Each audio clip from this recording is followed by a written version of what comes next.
আচ্ছা পাস্টার, মানুষের কেন নতুন জন্ম হওয়া দরকার? খুব সুন্দর প্রশ্ন তুমি করেছো সৃজন। মানুষের কেন নতুন জন্ম প্রয়োজন? দেখো, নতুন জন্ম গ্রহণ করা মানুষের অত্যন্ত জরুরি। কারণ মানুষ জন্মগতভাবে যখন তিনি জন্মায়, আত্মিকভাবে মৃত অবস্থায় জন্মায়।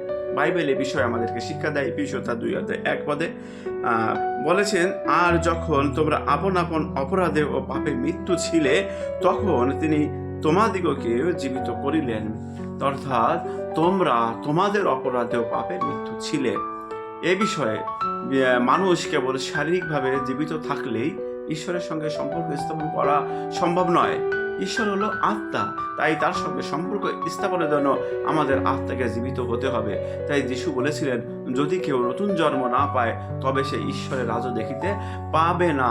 যখন তার 3:3 বলেছেন, নতুন জন্ম মানে ধর্ম পরিবর্তন নয়, নতুন জন্ম মানে প্রকৃতি পরিবর্তন। অর্থাৎ পুরনো পাপীর সত্তা প্রকৃতি চলে যাওয়ার ঈশ্বরের জীবন মানুষের আত্মায় প্রবেশ করে। অর্থাৎ আমি যখন নতুন জন্মগ্রহণ করেছি, কারণ আমার মধ্যে সেই ঈশ্বরের জীবন বাস করছে। আপনার মধ্যে সেই ঈশ্বরের জীবন বাস করছে যখন আপনার নতুন জন্ম হয়েছে। Hallelujah, praise the Lord.